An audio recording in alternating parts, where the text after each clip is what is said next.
So tadi pukul 1:30 tadi air ketumban dah pecah. So sekarang ni dalam pukul 3 lebih, contraction dah ada sikit-sikit. Nampaknya baby boy Amirul Hafiz ni nak keluar hari ni jugalah.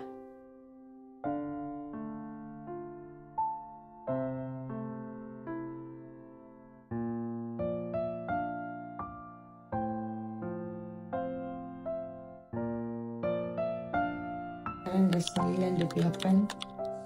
Bukaan dah buka 4cm. Tapi aku macam penat gila. Mana nak push 10 cm. Cuma tunggu baby in position je. Bismillah.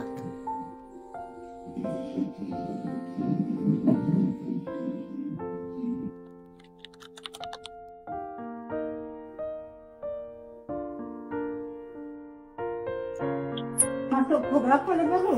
Minggu.